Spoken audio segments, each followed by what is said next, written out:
Muy buenas tardes a todos, distinguidos compañeros y compañeras, hermanos, hermanas, amigos y amigas.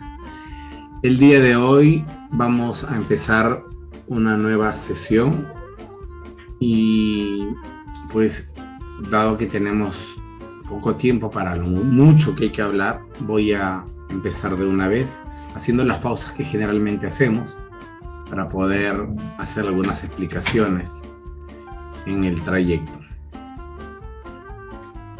Esta es la lección número 5 y vamos a hablar sobre la música en la Biblia.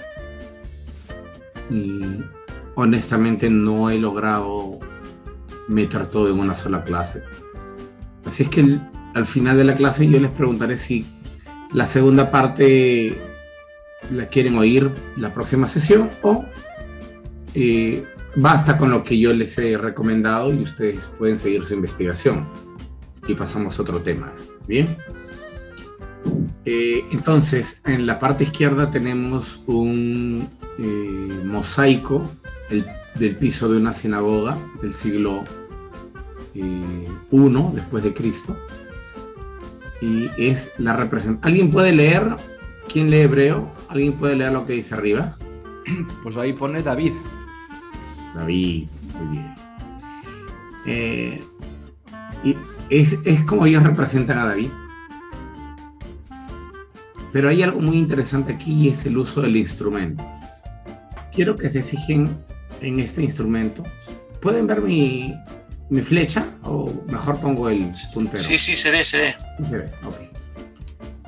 Miren, bueno, hay un marco, ¿sí? Un marco, un bastidor, y aquí están las cuerdas. Tiene un artefacto aquí en la mano. ¿Lo ven? Él tiene un artefacto en la mano. No está tocando directamente con la mano. Y aquí tenemos unas líneas oblicuas. ¿Se puede ver? ¿Todos lo ven? Sí. Ok. Sí. Era importante decirles esto porque más adelante lo vamos a ver. En la aproximación de la clase del día de hoy no es para que aprendamos a cantar, como sugirió nuestro compañero Frank, tampoco para que aprendamos a tocar un instrumento. No nací con la habilidad o el talento para ello. Felicito a los que sí lo tienen, ciertamente. Sino va a ser una aproximación a partir de la arqueología y de los escritos de la Biblia. Para tal efecto, yo recomiendo la siguiente literatura. Música en el antiguo Israel, Palestina. Arqueológica, escritural y fuentes comparativas. De Joaquín Brown, el cual rescata a partir de amplía una tesis que está en alemán y es uno de los trabajos en este momento más completos que existen sobre la arqueomusicología.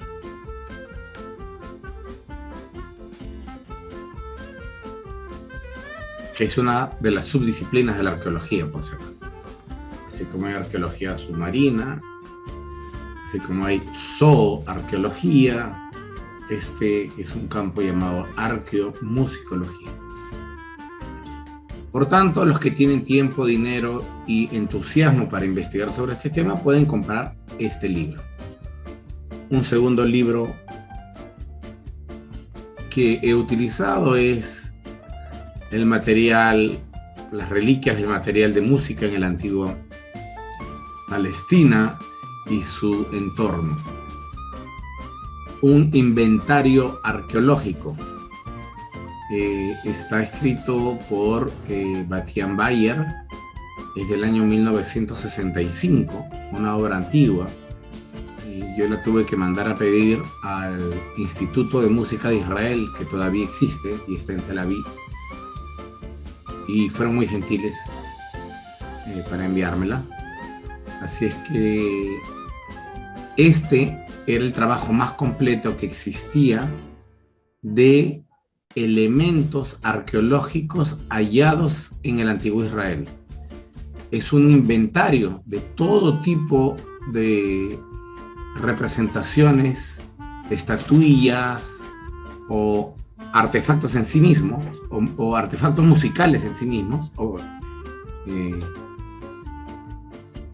instrumentos musicales en sí mismos. Un inventario arqueológico. Es buenísimo. Luego, un compendio de instrumentos musicales y terminología en la Biblia, de Yelena Colianda, editorial Routledge. Este libro lo que hace es analizar los términos o los vocablos que se utilizan en la Biblia hebrea y cómo fueron traducidos al griego y al latín. Es de enorme utilidad esta revisión. Ya explicaré por qué en la exposición propiamente dicha. Y finalmente, el libro Instrumentos musicales de la Biblia de Jeremy Montagu, Scarecrow Press, impreso en el 2003. También la aproximación de estos textos no tiene que ver con notas musicales o qué sé yo, pentagramas, sino sobre todo con la cultura musical y cómo ésta tiene diferentes expresiones en el mundo y por supuesto también en Israel. Y para poder alimentar su investigación, estos especialistas tomaron también elementos de Chipre. Chipre es una isla que está a la costa de Israel, al frente, y también tomaron algunas de Siria, que era parte del antiguo Israel antes, también de Babilonia, que son los hermanos mayores de los israelitas. Bueno, y como siempre, la Biblia hebrea nos va a acompañar. Esa es la bibliografía que yo presento el día de hoy. El objetivo es analizar y discutir la evidencia sobre la música en la Biblia hebrea. ¿Qué hay para hablar de eso? Bueno, hay muchísimo para hablar. Realmente es enorme este campo. Un campo al cual yo debo confesar será una manera velada, psicológica, de renegar ante mi ante mi ausencia de talento, que yo no le he prestado mucha atención a este campo. Y será precisamente porque yo no tengo talento ni para tocar un instrumento ni para cantar. Entonces yo creo que mi subconsciente me juega la pasada de decirme, no nos dediquemos a esto, puesto que no hemos sido bendecidos con estos talentos. Ok, los antecedentes. La música pertenece a uno de los derechos inalienables del ser humano. Es el esfuerzo por hacerse inteligible a su prójimo por medio de la estimulación de sonidos de todo tipo. La música existe donde quiera que se encuentren humanos en la tierra y en todas partes muestra un genuino refinamiento en el descubrimiento de medios para originar sonidos. Podríamos, por supuesto, remontarnos hasta la época del Paleolítico, en donde el ser humano hacía pequeñas flautas con huesos de animales de hace 100.000 años o 120.000. Pero no es la intención hacer un espectro en cuanto al estudio de esta clase tan amplio, porque si no, pues simplemente no acabamos nunca. No pretendemos perdernos aquí tampoco en especulaciones sobre las razones psicológicas de este vital impulso. Más bien nos enfocaremos en establecer el hecho y en comprender su dimensión y uso en lo que respecta al pueblo de Israel. Ese es mi humilde ofrecimiento. Entonces, empezamos con el contenido del día de hoy. La arqueomusicología, un campo que explora culturas musicales pasadas a través de artefactos y textos arqueológicos, proporciona una perspectiva única a través de la cual investigar y comprender sociedades anteriores a las nuestras y sus vidas con respecto a la música. Está algo enterrado en la disciplina más amplia de la historia de la música, con su enfoque en la música notada y más aún en la etnomusicología, con su concentración en el trabajo de campo. También en el campo de la arqueología, en realidad, en general, no se le ha prestado mucha atención a la arqueomusicología. Los trabajos que tenemos, como dije al presentar el día de hoy la bibliografía, uno de ellos, el de Batia Bayer, es de 1960, y luego el de Brown, que sí es más moderno, del 2009, y luego el de Jeremies es del 2002. Como ven, no es que sea abundante y prolífica la literatura, y esto es porque en realidad no ha habido demasiada gente que investigue este tema. En español, pues mucho menos. Si ya en inglés es escaso el material, en español es prácticamente nulo. Así es que algunas de las personas de aquí que sé que tienen un refinado gusto y talento musical para el canto y o música, pueden hacer un trabajo excepcional en este campo, tomando materiales como los que yo les he recomendado o incluso otros. Podrían hacer una investigación realmente necesaria para esta parte del mundo. Aquí tenemos mucho escrito sobre la música, pero desde el punto de vista religioso. Si la música le gusta a Dios o no le gusta a Dios, si con la música puedes echar fuera demonios o no puedes echar fuera demonios, si Satán era el líder de, como le dijeron el otro día, si Satán era el líder de el Ministerio de Música en el cielo. El Ministerio de Música puede ser, sí, ¿no? El Ministerio de Alabanza, le dije. El jefe de la banda. El jefe de la banda musical, ya me lo imagino a Satanás con sus dos palitos ahí que no sé cómo se llamarán. Y entonces hay este tipo de libros que son sobre todo más amarillismo, sensacionalismo y estas cosas. Pues esto es lo que venden generalmente en nuestro entorno y esto es lo que consumen nuestros hermanos. Basura. Es la pura verdad. No quiero ofender a nadie, bueno, sé que no lo hago porque no estoy delante de personas que lo hagan, pero lamentablemente los millones de cristianos que hay, al menos en Latinoamérica, hablo por Latinoamérica porque conozco, les gusta consumir este tipo de material, ¿no? Y trabajos como los que yo he mencionado al principio, lamentablemente no hay. Trabajos donde realmente se investigue a partir de los textos bíblicos, no solamente en español, sino a partir de lo que dice el texto hebreo. Ustedes saben que en realidad David no tocó un arpa, por ejemplo, y es lo que todo el mundo cree. Lo veremos más adelante. Y esto se lo debemos a las benditas traducciones. Ya no sé qué adjetivo ponerles, ya les dije horrenda, fea, de todo. Ahora les voy a dar para el otro lado, benditas traducciones, bellísimas traducciones que tenemos, simplemente se nos va. O el Salmo 22, por ejemplo, donde dice Al Ayelet Hashahar, o no lo traducen, antes de empezar hay una indicación, dice Al Ayelet Hashahar. Ayelet significa sierva, es la hembra del ciervo o venado, y Shahar es mañana. ¿Se acuerdan del dios de la mañana? Ayelet Hashahar, Al Ayelet Hashahar, que se debe traducir como sobre la sierva de la mañana o la sierva del dios Shahar, es decir, como referencia a él, era una especie de canción anterior y que tú tenías que cantar el Salmo 22 en ese tono.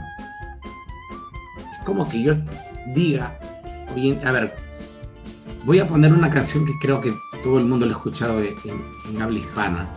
Hay una canción mexicana muy conocida que dice, estas son las mañanitas que canta.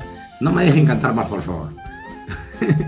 Ok, imagínense que yo invento una canción, ¿está bien? Imagínense que yo la invente, pero dado que no hay CDs ni otra forma en que yo les comunique técnicamente a ustedes cómo se canta, pero todos en la tribu hemos crecido cantando y escuchando, estas son las mañanitas que cantaba el rey David. Entonces, yo invento una canción nueva y pongo arriba la nota técnica y les digo, cántese al ritmo de estas son las mañanitas. Entonces ustedes me van a entender. Ajá. Entonces, esta nueva canción que nos ha dado el profesor, la debemos cantar al ritmo de estas son las mañanitas. Eso es lo que hace el Salmo 22 y muchos otros cuando ponen, por ejemplo, Al Ayelet Hashahar. Cántese al ritmo de esto. Y esto es importante porque nos dice que hay canciones populares que son la base de canciones que luego se harán en honor al rey, por ejemplo, o en honor a Jehová, y que van a utilizar como base musical el tono, la música de una canción popular cultural más antigua que todo el mundo ha escuchado. ¿Por qué digo yo que es importante?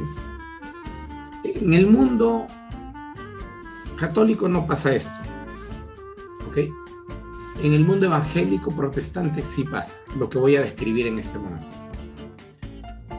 En el mundo judío tampoco pasa esto. Si yo quiero componer una canción a la divinidad o a mi experiencia de fe, yo quizá me dé ganas de utilizar como pista musical, quizá me den ganas de utilizar, pues, no sé, a Juan Gabriel, o a Queen, o a los Beatles, o a los Rolling Stones. El judío no se hace problemas. Le canta Yahvé en todos los ritmos que ustedes puedan imaginarse. Y son muy divertidos. Y la gente realmente se divierte cantando en estos ritmos. El católico tampoco se hace problemas. El evangélico sí le da un infarto. El evangélico promedio le da un infarto porque dice, ¿cómo vas a utilizar una canción mundana, terrenal, carnal, que se utiliza en las discotecas y antros para el mundo? Y entonces, no, eso está mal visto. Pero en la Biblia eso está bien visto. Eso hacen, de hecho. Y se debe, por supuesto, no estoy dando un juicio de valor, ¿eh? Si deben hacerlo o no deben hacerlo.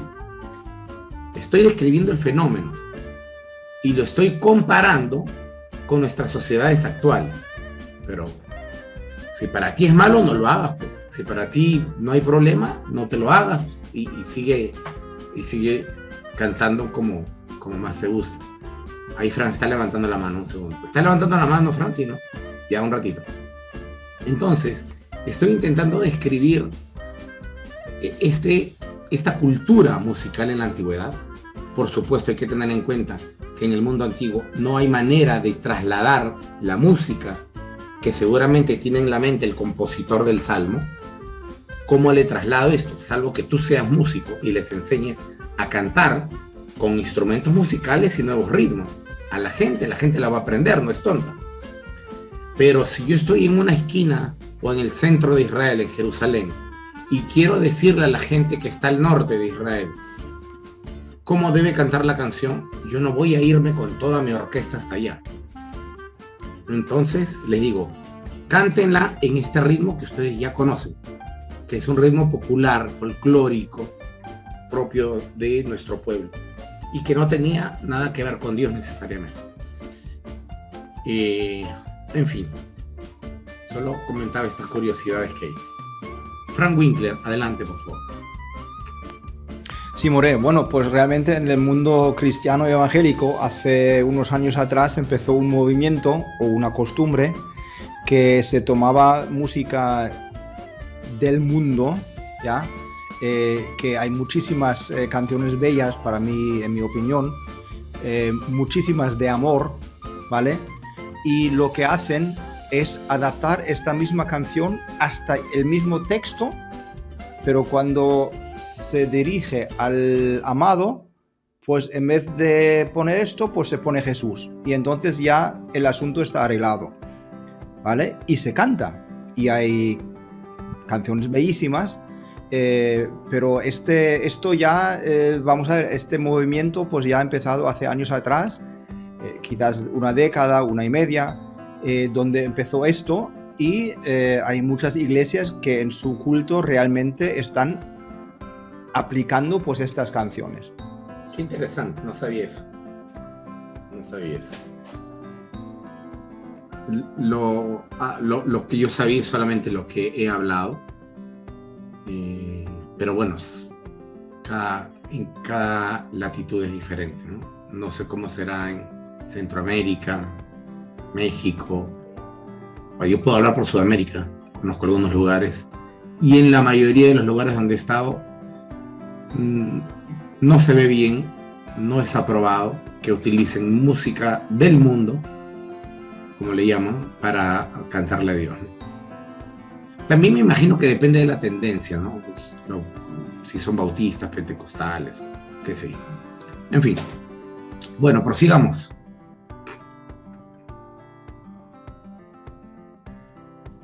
De hecho, los estudios musicológicos basados en hallazgos arqueológicos todavía son relativamente raros.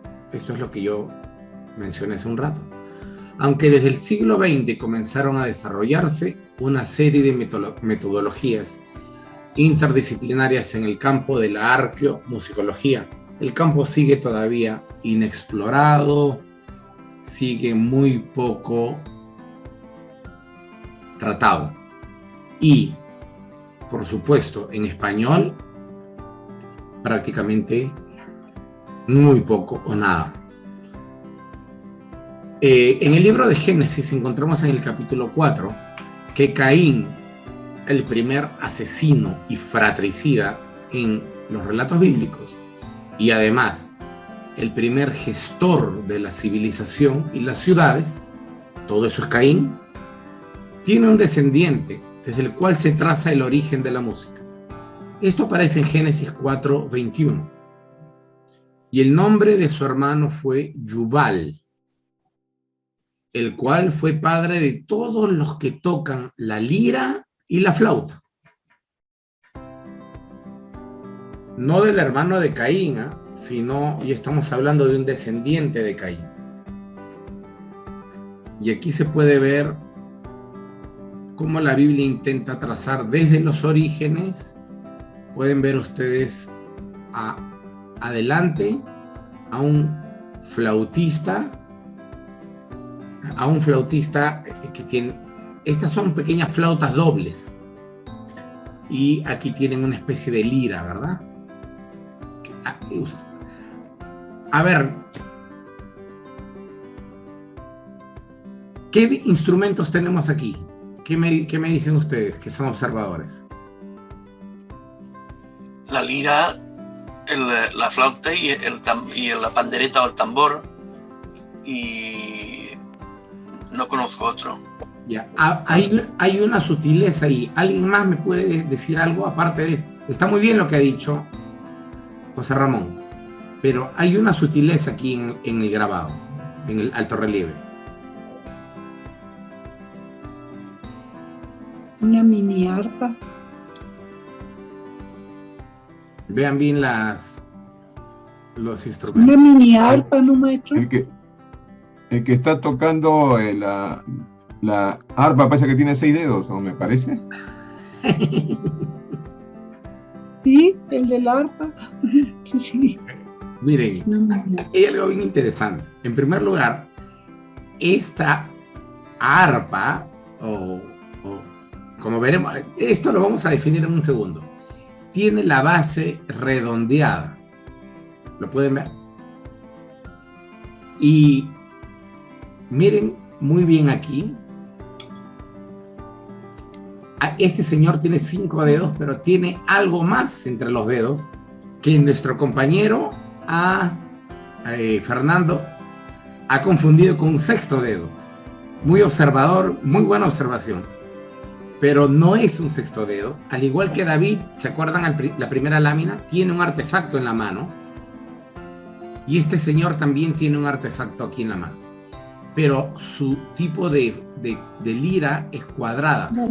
Ya no es redondeada en la base. Entonces, Perdóname a decir si todas dos tipos de instrumentos distintos.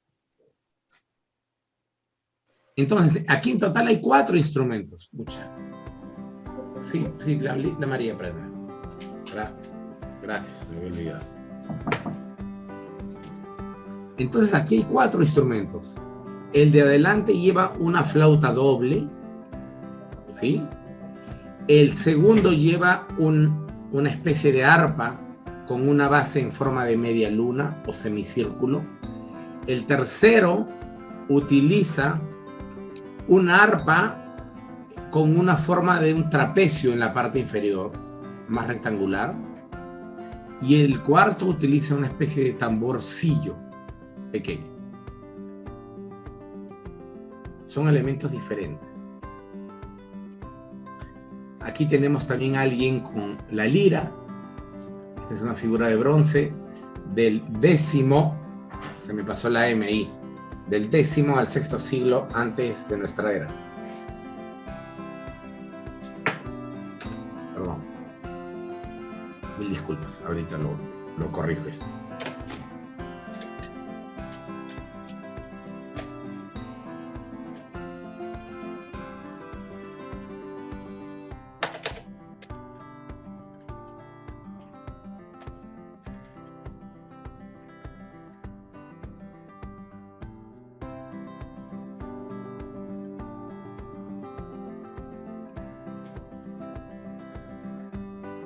El siglo X antes de nuestra era es la época precisamente del rey David.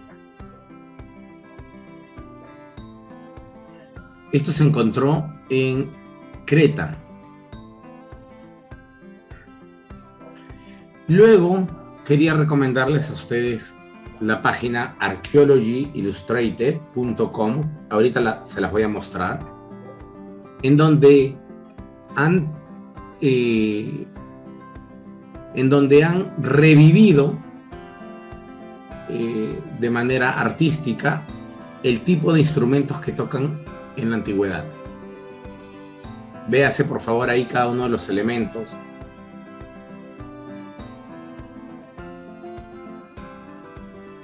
Ustedes pueden utilizar esta página que les permite una descarga gratuita. Todavía no la revisen porque si no se van a ir del tema, por favor. Luego lo revisamos juntos. Y aquí tenemos otra. Es muy importante que miren la forma del instrumento.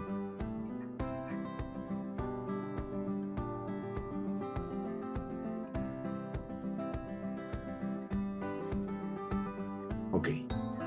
Vamos a hacerlo de una vez porque si no podemos olvidar, ¿cierto?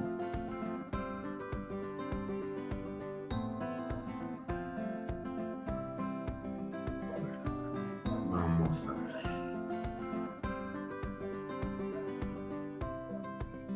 Están viendo mi pantalla, ¿verdad? Muy bien. Sí, sí.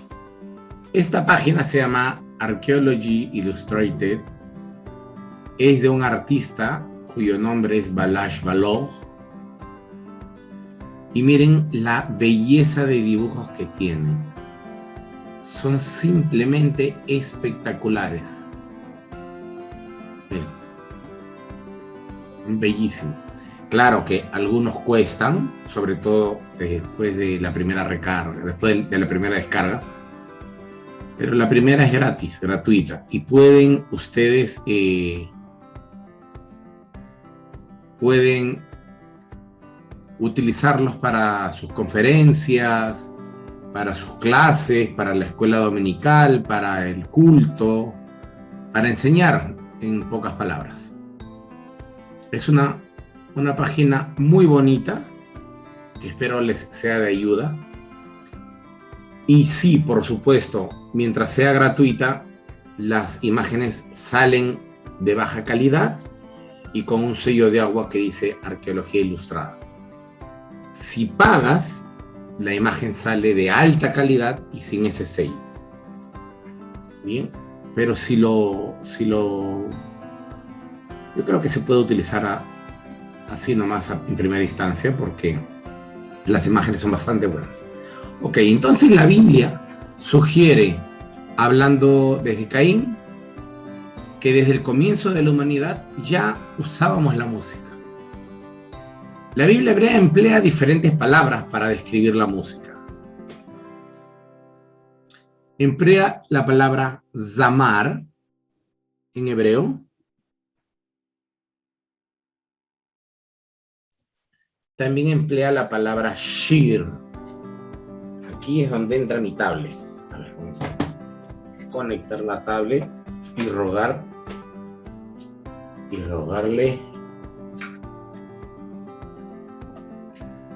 a Dios que esto no nos falle ahora.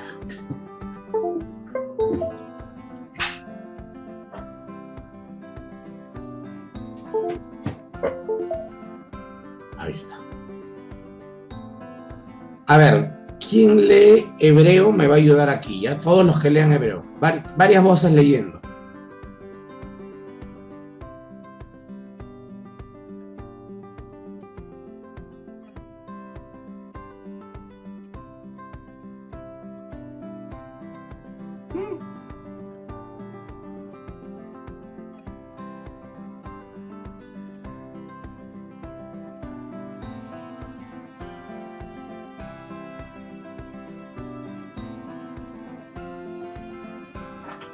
Muy bien, ¿qué dice ahí? Mismor.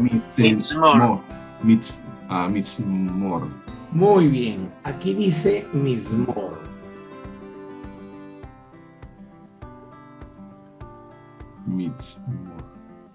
Mismor. Y Mismor ha sido traducido en nuestras Biblias. Mismor ha sido traducido en nuestras Biblias como Salmo.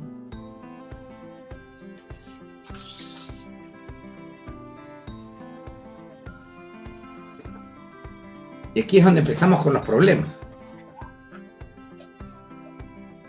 ¿De dónde viene la palabra Mismor?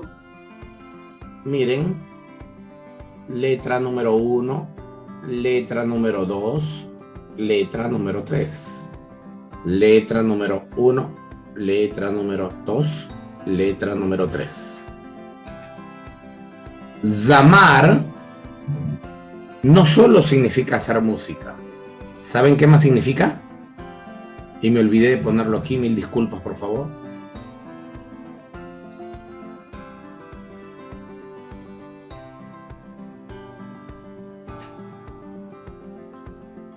Significa cosechar.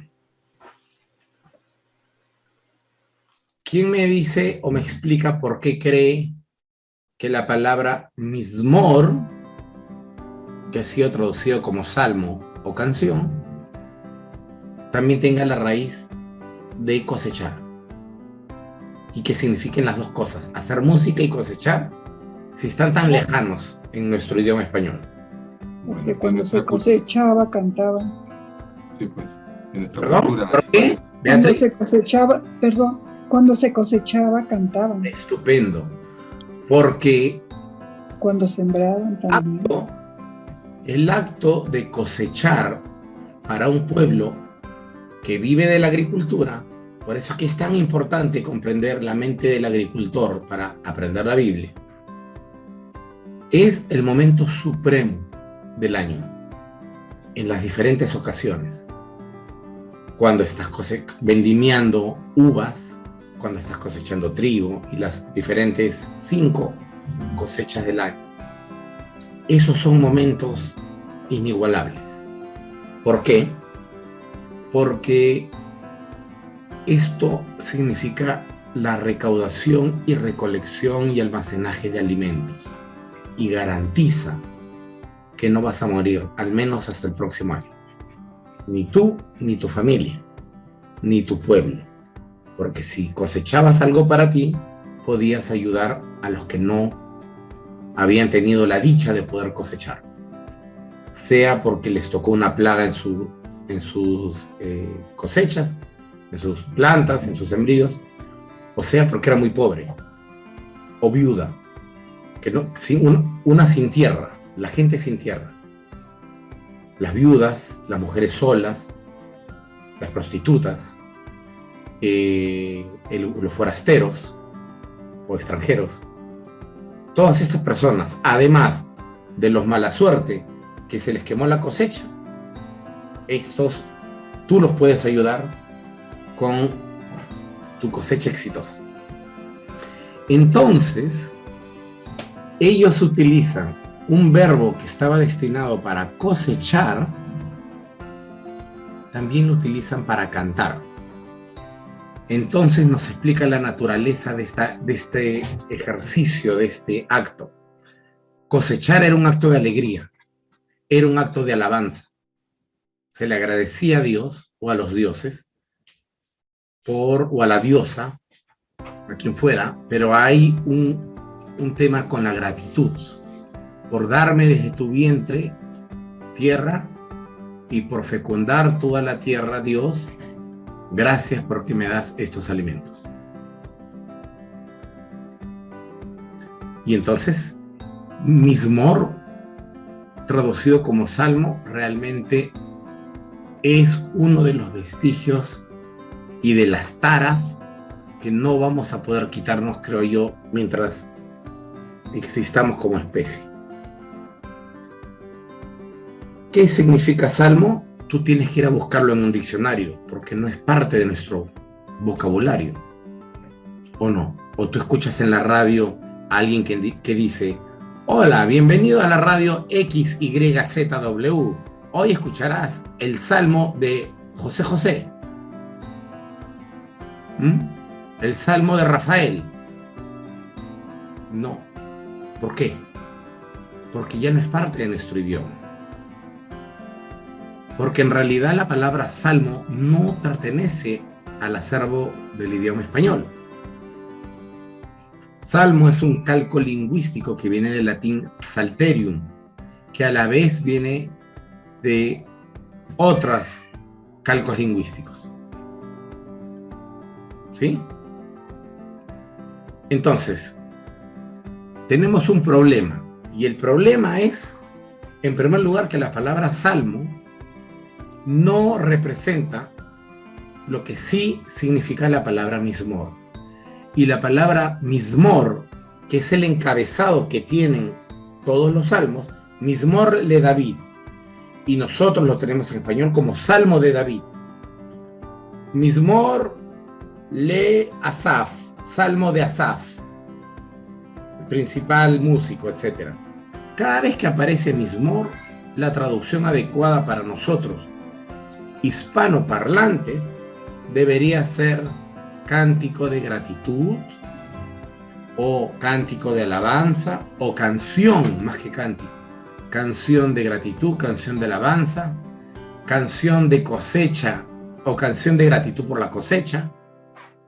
Esa es. Pero es muy largo el título. Sí, yo lo sé, es muy largo el título. Pero eso es lo que para ellos significaba, pues. Cántico de gratitud por la cosecha. Cántico de alabanza por la cosecha. Por eso es que el verbo zamar se utiliza para cosechar o vendimiar, cortar las uvas, pero también significa cantar de alegría. Hay una unión cultural para los hebreos que a nosotros se nos pierde. en la traducción, inevitablemente. Y eso es parte de la cultura musical. Para ellos, la cosecha estaba vinculada directamente a la música. Para nosotros, no. Primero, porque la mayoría de nosotros no es campesino o agricultor, gente de campo. Y segundo, porque cantamos canciones o leemos canciones en los salmos que nosotros no compusimos ni fueron compuestas para nosotros. Entonces se nos va perdiendo una... Yo diría pues que entendemos de los salmos quizá el 10, el 20% con mucha suerte. Sí. ¿Algún comentario? Bueno, luego también está el pequeño problema de que le puede significar tanto para como para de, ¿no? Sí.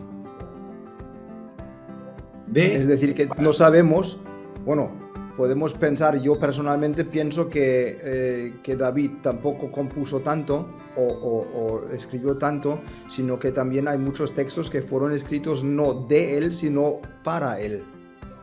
En su condición de rey, por supuesto. Sí. Claro, dedicados a él, sin duda alguna. Hay un par de textos que me parece que él sí escribió. Yo diría, al menos 3 salmos sí escribió. Yo diría el Salmo 23, o la canción 23, diría el Salmo 31 y el 32. Me explicaré por qué, pero no me voy a alargar, promesa. ¿Y por qué digo esto? Porque precisamente estos salmos que yo les digo, el 31 y el 32, están hablando de una enfermedad. Y como yo estoy haciendo una ponencia para lo que algunos de ustedes deben haber leído, que es para la Asociación Peruana de Médicos, una asociación peruana de médicos en cirugía bariátrica y etcétera, etcétera. Es un nombre bien largo. Bueno, entonces allí tenemos 2 salmos que hablan acerca de una enfermedad crónica a los huesos. Y en Primera de Reyes nosotros tenemos a David precisamente padeciendo de eso. Entonces, yo apostaría un brazo a que él lo escribió. O alguien se lo escribió, se lo dictó, ¿no? Pero estoy casi seguro que David o lo escribió directamente o se lo dictó a alguien. Esos salmos que mencioné. Insisto, el rey está hablando a partir ya no de su gran poderío y potencia como rey, ni de su enorme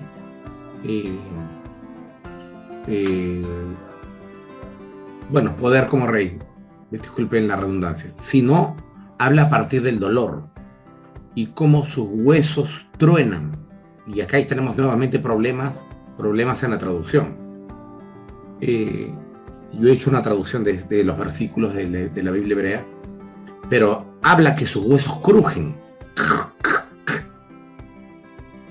Y este problema lo tenemos precisamente pues cuando hay un cuadro de osteoporosis en cualquiera de sus variantes. Y dice, me he quebrado como si fuera un vaso, es decir, ha habido fractura de algún tipo. Nuevamente, esto tiene que ver con un cuadro de osteoporosis, que no es extraño en aquella época, porque los antiguos no se alimentan tan bien como nosotros los modernos. Y él, precisamente en Primera Reyes, se queja de esto, ¿no? Tiene padece de mucho frío y dolor a los huesos. Entonces parece que podemos vincular esos 2 salmos que mencioné, parece que los podríamos vincular a David. Insisto que la traducción debería ser revisada.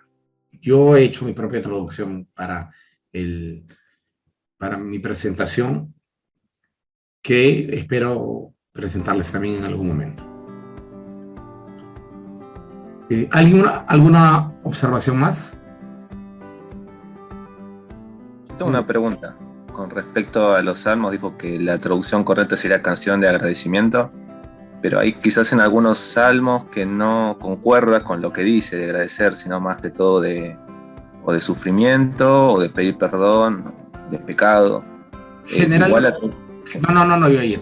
Generalmente es que cada salmo tiene un encabezado pequeño, no el que pone la editorial moderna, sino tiene un encabezado pequeñito propio de la Biblia hebrea, desde los originales. Entonces, pero no todos lo tienen. Hay unos que dicen Mismor, otros que dicen Maskil, otros que dicen Shir, otros que no dicen nada, que dicen simplemente al músico principal, la Menatzeach. Entonces, yo lo que propongo, querido Yair, es que a los capítulos que tienen por encabezado la palabra Mismor, esos sí deberían ser cambiados por cántico de gratitud por la cosecha. Que seguro los cantaban en la época de cosecha. Así como cuando los marineros, ¿sí? Los tripulantes de un barco, cuando salen, ellos tienen canciones que ya conocen. O en el ejército, por ejemplo, yo pertenecía al ejército en mi país.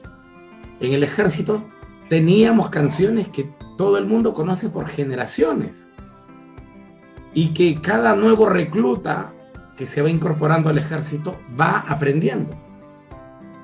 Canciones, por supuesto, no todas decentes, sino algunas muy indecentes más bien, pero canciones que cantábamos cuando corríamos por la mañana.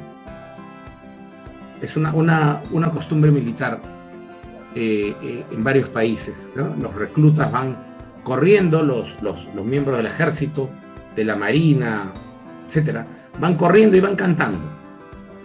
Es decir, no es solamente la práctica del agricultor antigua la que tiene esta práctica, la que tiene esta costumbre, perdón, de cantar. Lo vemos hoy en la actualidad, ¿sí? Lo vemos en la actualidad en el ejército, con los marineros y con seguramente muchos otros oficios que yo no conozco y que ustedes seguramente podrían añadir. Gente que cuando lo hace para sintonizarse y además de ello para darse ánimo, cantan mientras están laborando, trabajando. Y cuando son muchos, lo hacen colectivamente. Canciones folclóricas, grupales, colectivas, que te permiten sentir menos el cansancio y hacer la labor menos pesada. Para eso eran esos, solo los que dicen Mismor, y que lamentablemente han sido traducidos por Salmo, que a nosotros no nos comunica nada, simplemente. En honor a la verdad, pues, no nos comunica nada. Un salmo, y que es un salmo.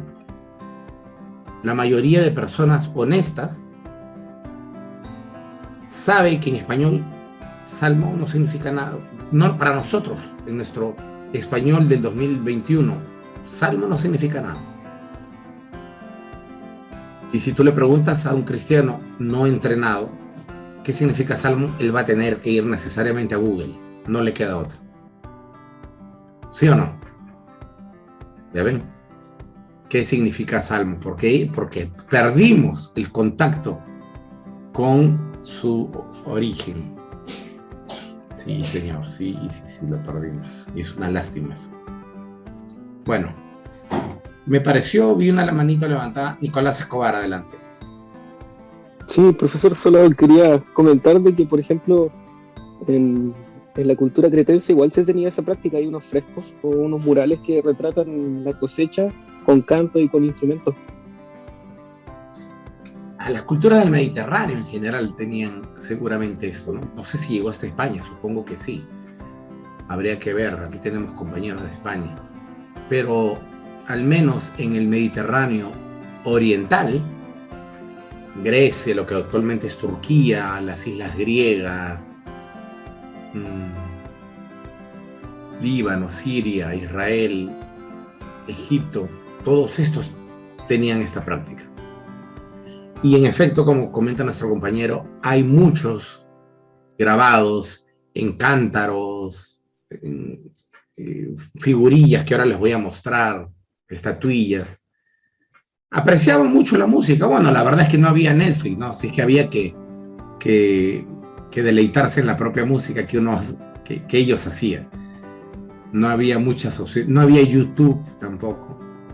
Entonces, el canto de sus propias canciones eran, creo yo, un pasatiempo muy divertido. Entonces,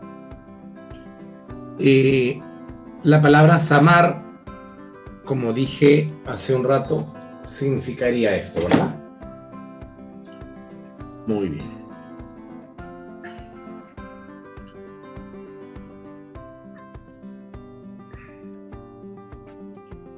Luego tenemos la palabra shir, y la palabra shir significa canción o cantar. También hay algunas canciones que empiezan así, y así se utiliza en la Biblia hebrea. ¿Qué pasó? Ahora no puedo pasar.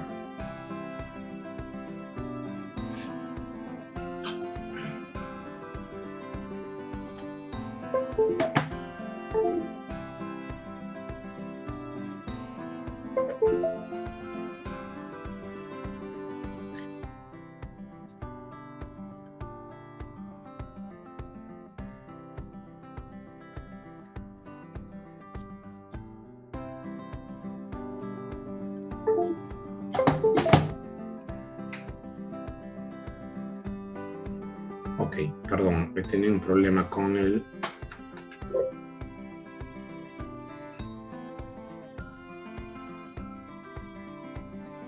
Es la maldición de David, creo que me ha mandado. Ahora sí. Se había atorado, no pasaba, por más que le daba clic. La importancia de la música y de cantos. Y la tercera palabra que se utiliza también es teilá. El verbo para música, que significa alabar. La importancia de la música y de cantos en el mundo del antiguo Próximo Oriente está bien atestiguada, incluyendo el antiguo Egipto. En Babilonia, en Asiria, en todos estos lugares hay relieves, imágenes, frescos, figurillas que nos muestran esto. Y aquí les voy a mostrar algo que les va a gustar mucho. Esto lo grabé en el Museo de Israel.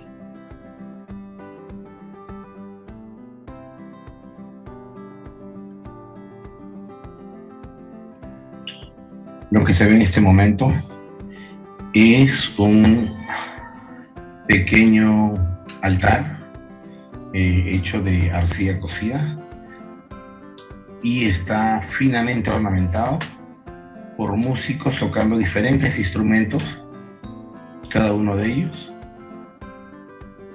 Lo sorprendente es que esto fue encontrado en Ashdod, es decir, tierra de los filisteos, en el siglo XI antes de nuestra era.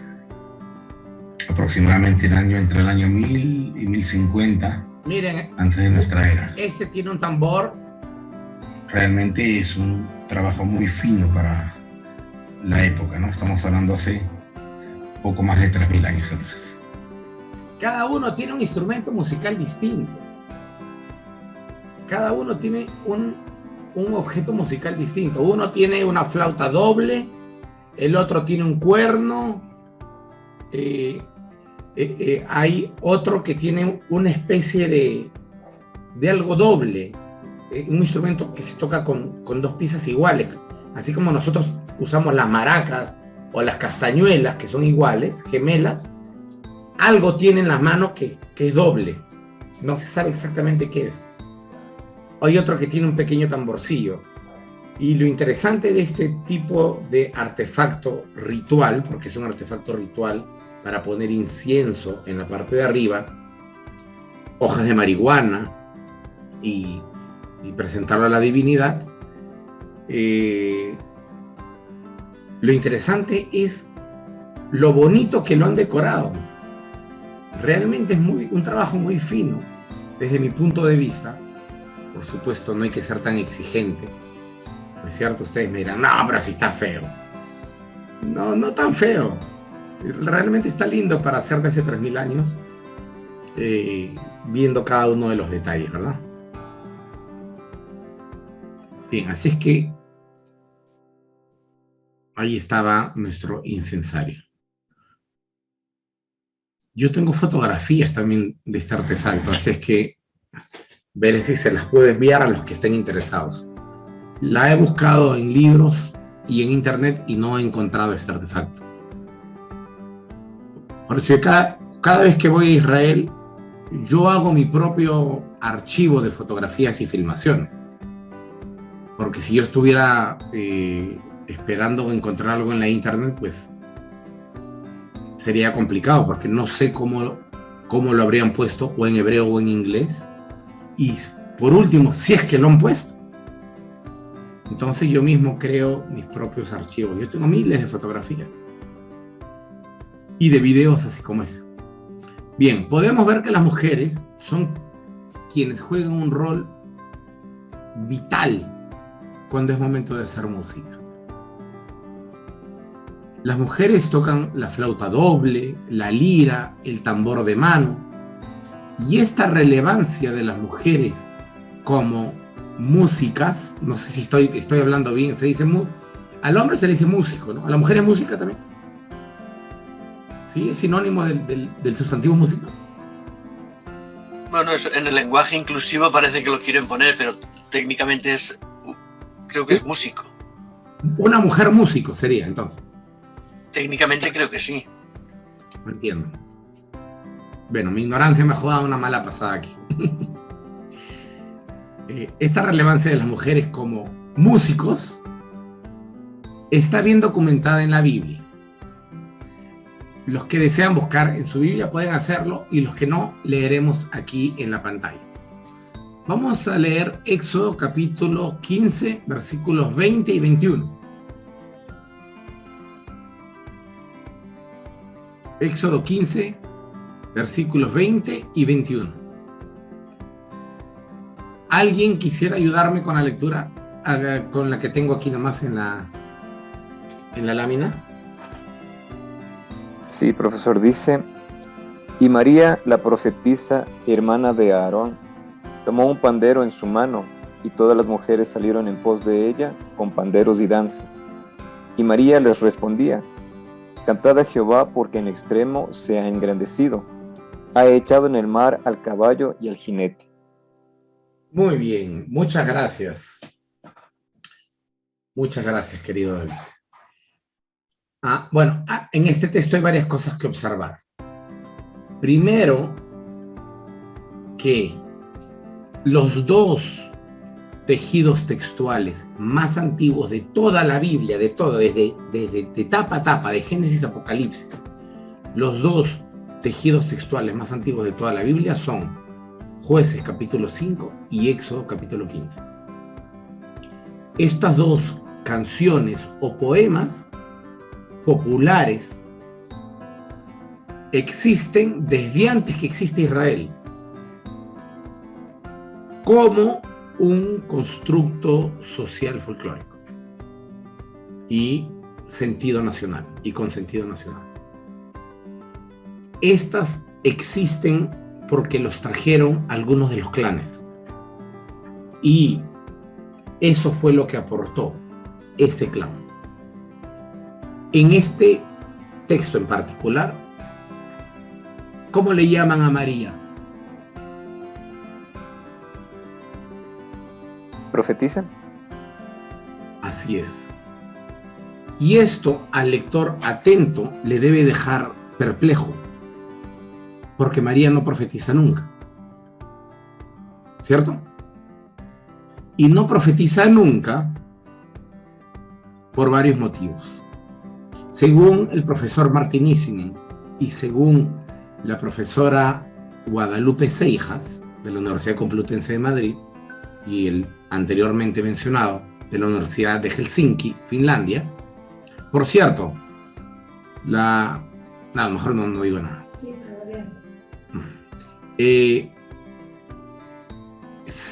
según estos libros de estos profesores, ella, María, sí fue una neviá o una profetisa en el clan de donde salió y de donde vino.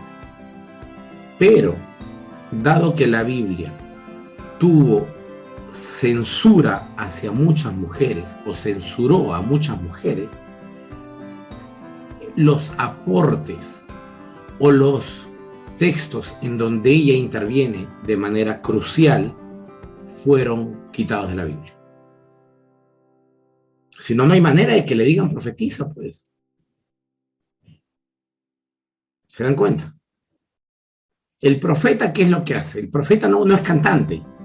El profeta lo que hace es denunciar y hablar en nombre de Jehová. Denunciando al rey generalmente o denunciando a los sacerdotes. Y en última instancia y en menor escala va a hablar sobre el futuro en caso no le obedezcan o no tomen precaución de sus palabras. Pero lo que fundamentalmente hace el profeta no es hablar del futuro, es hablar del injusto presente que ha generado la codicia, la maldad, el odio, la indiferencia del rey, de sus funcionarios y de los sacerdotes. Esa es la función de todos los profetas. Y lo puede leer. Así empiezan todos ellos. Su función es eminentemente social. Pero cuando no le quieren hacer caso, ya habla del futuro. Entonces ya verás que Jehová te hará aquello y el rey que tú temes vendrá y te aplastará, etcétera, etcétera. Y entonces la función de María como neviá o profetisa simplemente fue censurada de la Biblia porque seguramente le iba a hacer competencia a Moisés. Entonces queremos una sola estrella en la novela, no dos. Queremos una estrella hombre llamada Moisés, dirían los autores de la Biblia, y no dos, menos a una mujer profetizando, dado que la mujer fue rebajada en su condición después del exilio. Frank Winkler, adelante. La asociación con la música de los textos, digamos, más antiguos, como acaba de decir, no puede ser porque, es una pregunta, no es porque la transmisión en un principio era mediante de cánticos. La transmisión del mensaje, ¿no? De la historia, de lo que ahora conocemos por escrito, ¿vale? Antes, cuando no se escribía, se tenía que pasar la información y esto se hacía a través de cánticos también. Entonces, ¿puede venir esta conexión también de ahí?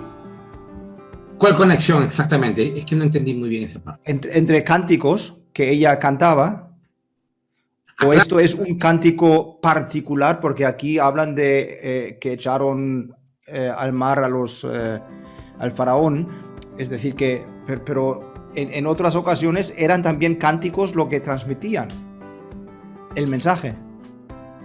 Sí. Espero que todos hayan entendido el compañero Frank en lo que plantea.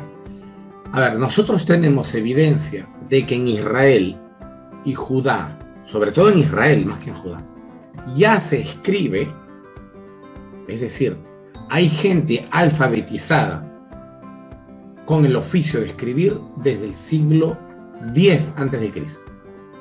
Es decir, tenemos evidencia epigráfica que ya en el 1050 a.C. hay gente que sabe escribir. Esto no significa que todos supieran escribir o que todo el pueblo fuera alfabetizado como hoy. Esto significa que hay gente que se ha especializado, y esta gente generalmente solo se dedica a escribir, como si fuera una profesión. Y esta gente se dedica a escribir para el palacio, para tomar memorias y por supuesto registrar los impuestos, que para eso al fin y al cabo se inventó la escritura, y para el templo, para el mismo caso, para escritos sagrados y para los impuestos del templo. Entonces, sabemos nosotros que en el 1050, es decir, siglo X, siglo XI, ya se podía escribir, y pues porque tenemos tablillas en Israel escritas en hebreo paleográfico, pero que es una minoría, y que la escritura se masificó o se democratizó a partir del siglo VII a.C. Eso también lo sabemos. Entonces, entre el siglo X y el siglo VII hubo analfabetismo en la mayoría de las personas. ¿Cómo transmiten su información? Esa es la pregunta de Fran. Y la respuesta es sí, con altísima probabilidad la transmiten a través de canciones. Pues muy poca gente tendría dinero para poder pagar los servicios de un escriba profesional. Menos todavía si consideramos que los contenidos son de carácter seguramente más particular.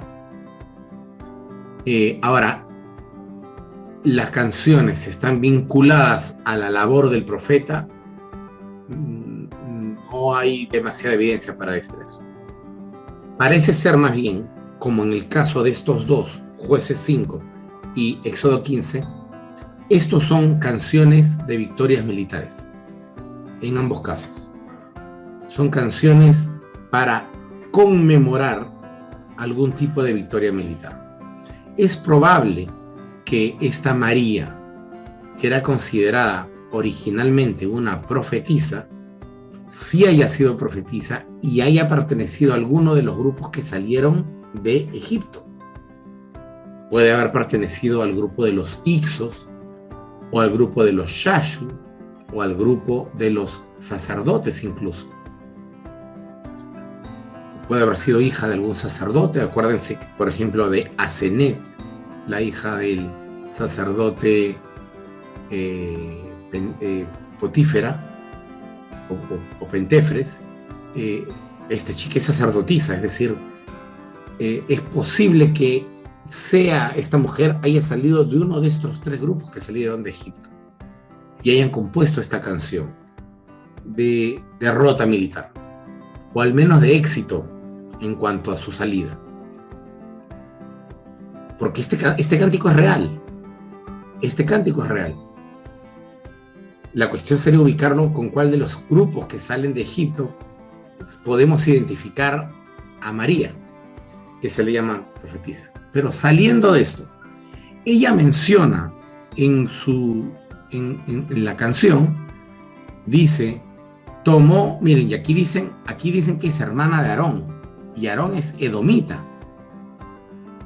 Entonces, más bien parece ser que ella viene del grupo de los Shasu, que vienen de la tierra de Edom. Tomó un pandero en su mano y todas las mujeres salieron detrás de ella con panderos y danzas. Y aquí nuevamente se nos presenta un problema porque pandero o pandereta para nosotros es el instrumento musical modificado en la Edad Media, que es como una especie de tamborcillo con pequeños discos en la periferia o en la circunferencia, es decir, al borde de esto. Y entonces es una mezcla entre tambor y sonido de platillos. ¿Sí me están entendiendo todos? Sí, ¿verdad? Pero ese artefacto no existe en la época bíblica. Es decir, no pudo haber tomado un pandero. ¿Qué cosa sí tomó en sus manos esta mujer? Tomó esto. Estas son figurillas. En la parte de abajo puse grupo de figurillas de terracota, o arcilla, como prefieren llamarle, que datan del siglo VIII antes de la era común. Todas son mujeres, ¿ah? Estas pequeñas figurillas de unos 20 centímetros de alto representan figuras femeninas que tocan el tambor de mano. Este era un instrumento femenino en el antiguo Israel. No parece ser masculino, parece ser más bien femenino, porque que yo recuerde, no hay textos que vinculen al hombre con el tambor. Al hombre se le vincula con otros artefactos musicales. ¿Cómo es ese tambor que tocan ellas? Ustedes lo tienen allí y yo lo traje aquí. Es un tamborcillo, pero sin los discos en la periferia o en los bordes.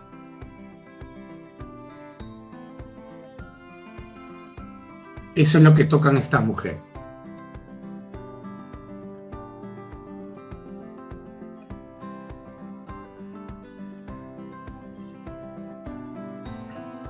Ahora, ¿qué tenemos en el libro de Jueces capítulo 5? Otra persona, por favor, que nos ayude ahora con la lectura de Jueces capítulo 5. A ver, maestro. A ver, Aquel día cantó Débora con Barak, hijo de Abinoam, diciendo: por haberse puesto al frente los caudillos en Israel, por haberse ofrecido voluntariamente al pueblo, alaben a Yahvé. Muchas gracias, Evita. Aquel día cantó Débora con Barak, hijo de Abinoam. Estos dos se habían unido. Débora era una lideresa al estilo Margaret Thatcher o al estilo Golda Meir, ¿sí? O al estilo, ¿cómo se llama la primera ministra de Alemania, la actual? Angela Merkel, ¿puede ser? Angela Merkel. Es decir, una mujer con el suficiente carácter y fortaleza, no solo por dentro, sino por fuera, que irradiaba esta arrolladora confianza para que hombres y mujeres confíen en ella como líder. Y esta mujer Débora sale con un guerrero, Barak. Ambos son jueces de diferentes lugares o gobernantes de pequeños clanes, y se unen y van a unir de manera muy interesante, a 10 clanes, 3 de los cuales luego desaparecerán de Israel, 7 permanecerán y serán sustituidos por otros nuevos 3, y por primera vez se unen, como cuando sucedió en Estados Unidos, por primera vez la Unión Confederada de los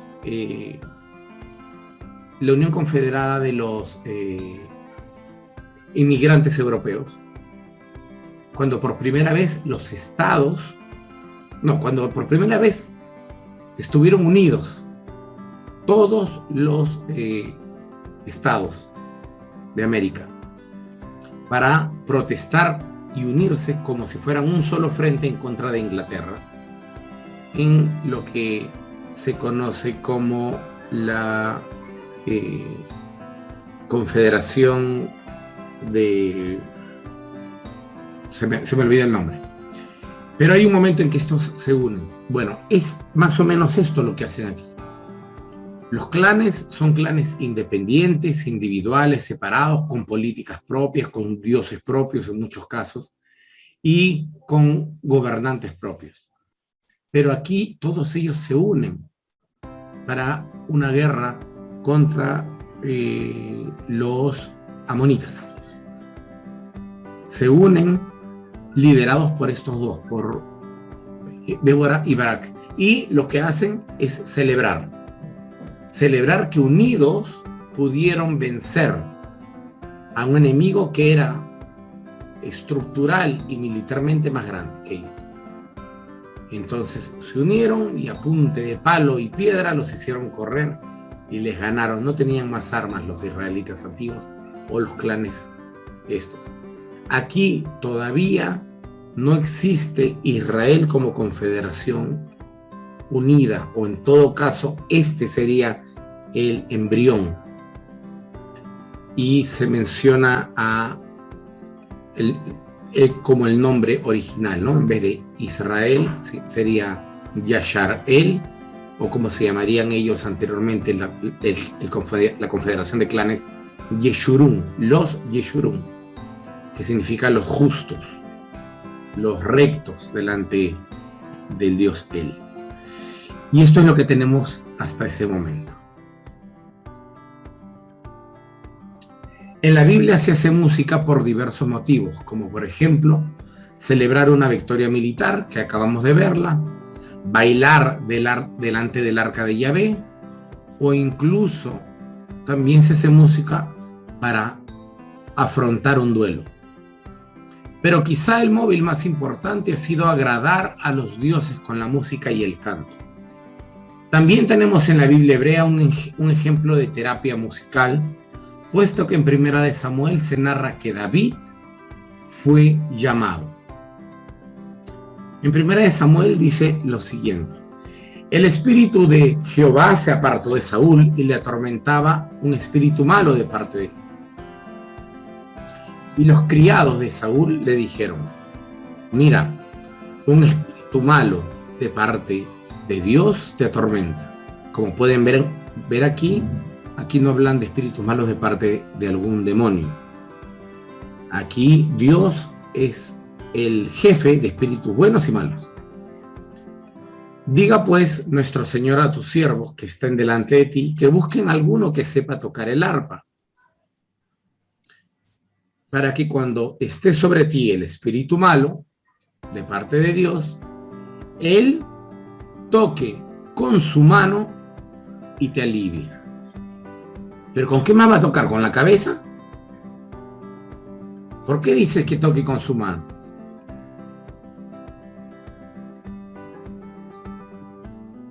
¿Qué quieren ustedes? ¿Con qué otra parte del cuerpo se puede tocar si no es con las manos? ¿Por qué este pleonasmo? El pleonasmo es decir algo cuando no es necesario y es evidente. Como por ejemplo, yo subí arriba. Pero lógico, tienes que subir arriba, pues no vas a subir abajo. Ese es un pleonasmo. Entonces, es evidente que va a tocar con su mano. ¿Con qué más va a tocar? ¿Por qué tienen que ponerlo? Lo ponen por un motivo que les intentaré mostrar ahora. Espero que el tiempo no nos gane. Y Saúl respondió a sus criados: búsquenme ahora alguno que toque bien y tráiganlo aquí. Entonces uno de los criados respondió y dijo: mira que yo he visto a un hijo de Isaí de Belén. Él sabe tocar y es valiente, vigoroso y hombre de guerra. Por supuesto, todo esto está editado mucho después, porque según el relato, David es un niñito todavía. Entonces no puede ser hombre de guerra, ¿verdad? Se le chispoteó, se le pasó al que hizo la edición final. Prudente en sus palabras y hermoso. Mire la cantidad de elogios que dan para... Evidentemente esto es post-David. Y Jehová está con él. Y Saúl envió mensajeros a Isaí diciendo: envíame a David, tu hijo. Los siervos aún no le han dado el nombre, pero ella lo sabe. Envíame a David, tu hijo, aquel que está con las ovejas. Entonces ya le comentaron a él, al rey, el nombre y el oficio del pequeño, del muchacho. Le dicen que se llama David y que está con las ovejas, y esa es la orden que él da. Y tomó Isaí un asno cargado de pan, una vasija de vino y un cabrito, y lo envió a Saúl por medio de David su hijo. Y viniendo David a Saúl, estuvo delante de él, y él le amó mucho. Y Saúl convirtió a David en su paje de armas. Y Saúl envió a decir a Isaí: yo te ruego que David se quede conmigo, pues él ha hallado gracia delante de mis ojos. Y cuando el espíritu malo que viene de Dios estaba sobre Saúl, David tomaba el arpa y tocaba con su mano. De nuevo, esto. Y Saúl tenía alivio y estaba mejor, y el espíritu malo se apartaba de él. Y es aquí donde yo quiero hablarles de este instrumento. En la Biblia, distinguidos compañeros, ya para ir terminando porque se nos va el tiempo, en la Biblia, cuando se habla del instrumento que va a tocar David, se le llama quinor, con K de kilogramo, quinor. El quinor lo conocemos porque se han encontrado piezas o instrumentos musicales. Entonces sabemos cómo es, y no es un arpa. El arpa tiene ciertas características y el quinor tiene otras características. Y si somos absolutamente honestos, el instrumento no sería ni un arpa ni una lira. No concuerda con ninguno de los dos. Explicaré en este momento por qué, y por qué además dicen que David toca con su mano, pero no lo dicen en todos los versículos. El que yo he leído y he presentado esta noche dice toca con la mano, pero hay otros versículos que hablan de cuando David o alguien más toca el quinor, no utilizan que toca con la mano, sino usan un verbo en donde se llama la atención que él está utilizando un artefacto para tocar.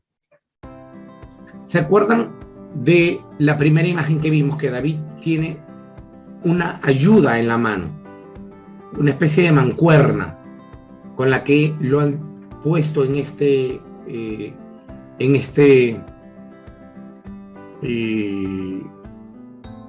imagen, en la primera diapositiva, ¿verdad? En este mosaico. Ok. Luego vimos otras imágenes en donde también los que tocaban los instrumentos de cuerda tienen algo en la mano que parece un sexto dedo. Bien.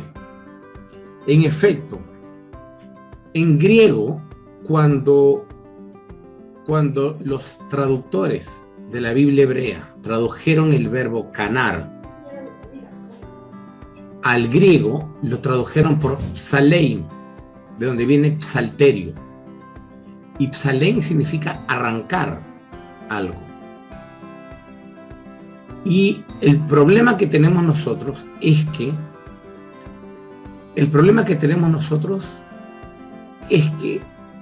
en español no le hacen diferencia a los verbos.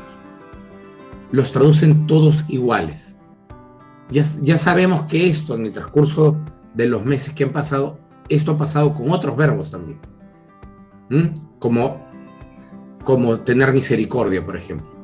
A todos le ponen flat, tener misericordia, y no hacen distinción entre las diferentes formas de ahabá o regem. Uno significa amor, otro significa amor uterino o maternal, o compasión uterina.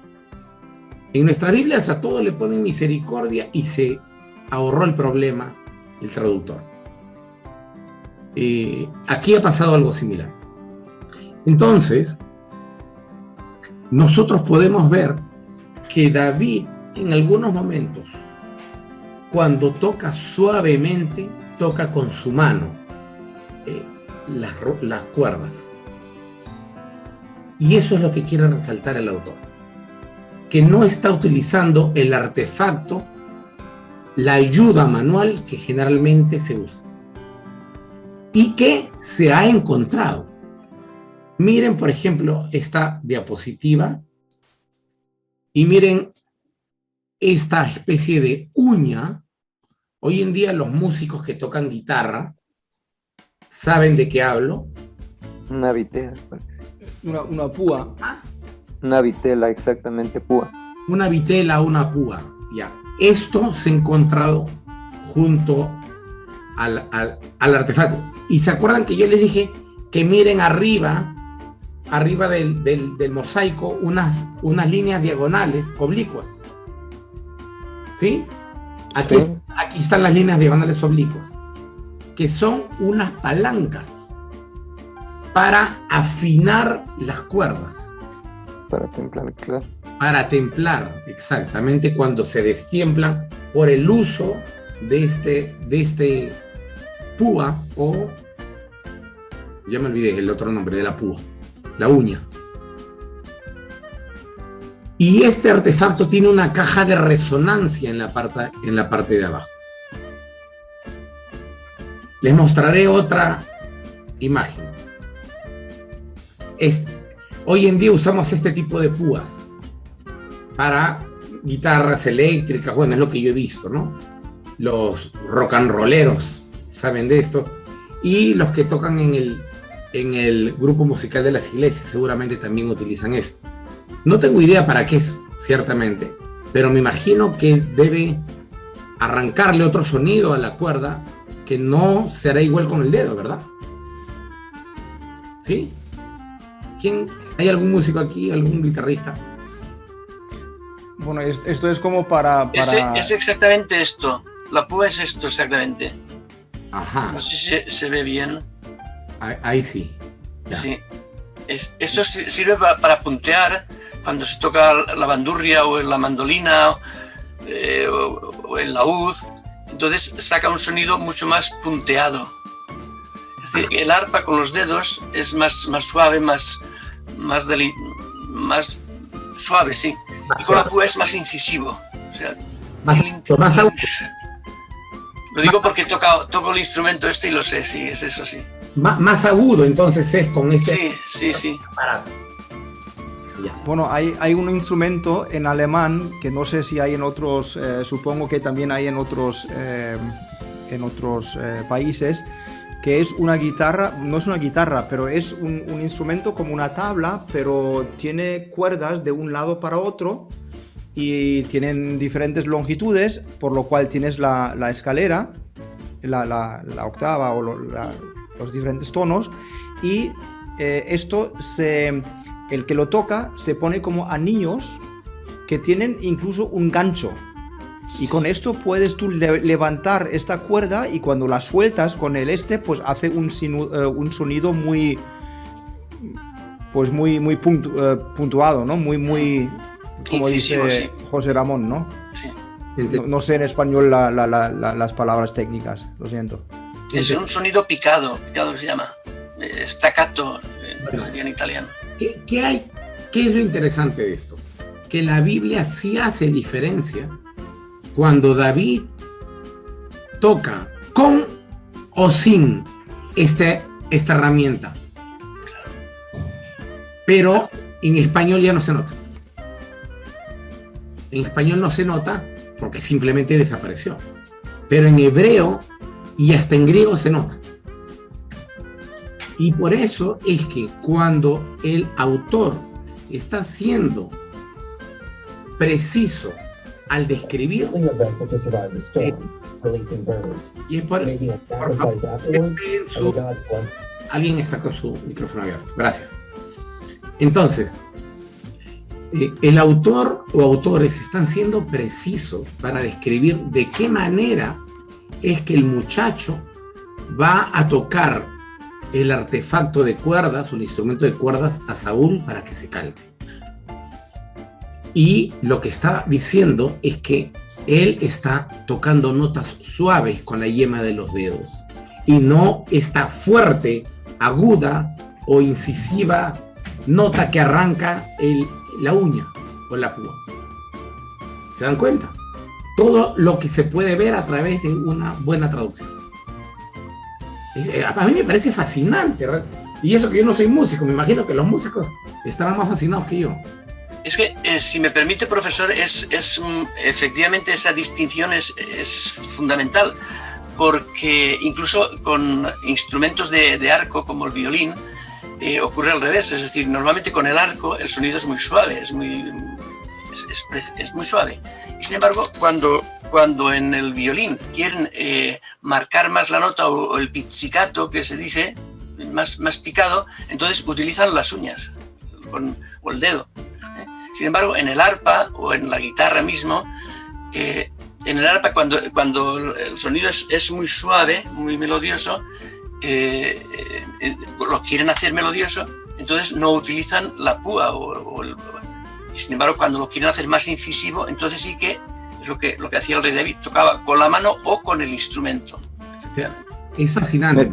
Profesor, ¿me permite un comentario, por favor? Esto, claro que sí, yo escucho expertos aquí. Es que me pareció muy interesante esa distinción que usted hace en la traducción del hebreo, ¿verdad? Y el griego, que dice que sí hay una distinción. Porque en música nosotros, yo no soy músico, pero algo he leído, que hay la armonía y la melodía. Y la melodía es precisamente algo que a las personas nos tranquiliza. Y en el relato lo que se buscan es que Saúl se tranquilice. Exacto. Y por eso el hecho de tocar sin esa ovitela o la uña que nosotros le conocemos así, para que Saúl se tranquilice. Qué interesante. Eso me pareció muy interesante. Sí, a mí también me pareció fascinante. Pero no solamente esto, sino también si nosotros intentamos asociar un hecho que es comprobado, se han evitado estampidas o se han calmado o se pueden calmar incluso animales con el sonido suave de la música. Y si nosotros recordamos que, y no tendrían por qué haber mentido los autores, David en algún momento de su vida, en alguna etapa, fue pastor y posiblemente también les tocaba con esto. Pero en otros relatos donde se dice que toca, porque hay como 5 o 6 que lo mencionan, ya no se dice que toca con la mano, dice que tocaba el arpa nada más. Y ahí no se utiliza ya, ahí se utiliza el otro verbo, en donde está arrancándole notas más agudas, puesto que seguramente necesitamos o más volumen, o más potencia, o más energía de vibración para que porque está tocando el aire libre. Es decir, para un lugar cerrado y para el fin que tiene con Saúl, toca suavemente con la mano, como dice el texto, pero afuera, seguramente para los cantos comunitarios, en los exteriores, el toque ya no lo puede hacer, lo hace con el dedo, seguramente no sale un sonido fuerte. Entonces utilizaba la ayuda manual.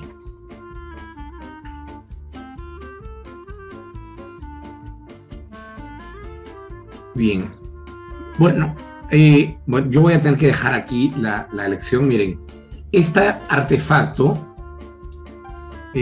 ustedes están viendo aquí en este momento a Leonard Woolley, quien descubrió la ciudad de Ur, nada más y nada menos, aquel que descubrió la ciudad de Abraham en el año 1929. Él descubrió las tumbas reales de Ur, de todos los reyes de Ur, las listas sumerias. A este hombre le debemos la mitad de todo lo que conocemos en la Biblia, porque la Biblia empezó a tener sentido allí con él.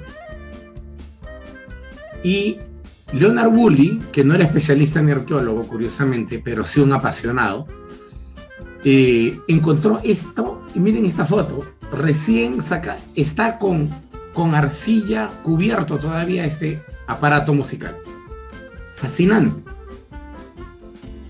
Y luego, cuando ya lo han llevado al Museo de Irak, esto también se encontró, esto se llama el estandarte de Ur, se llama.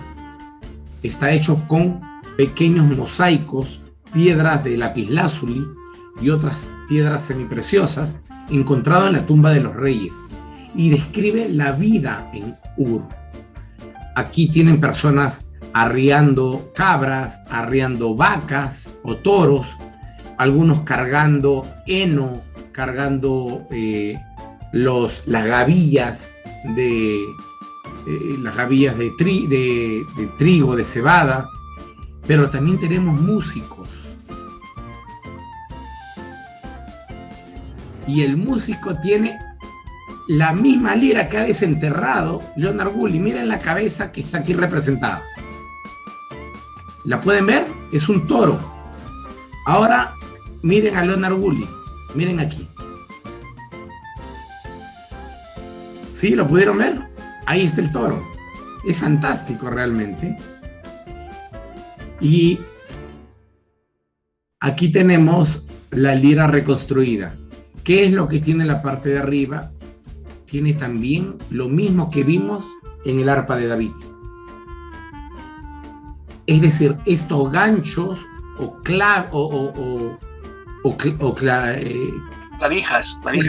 clavijas, gracias José Ramón, que sirven para afinar.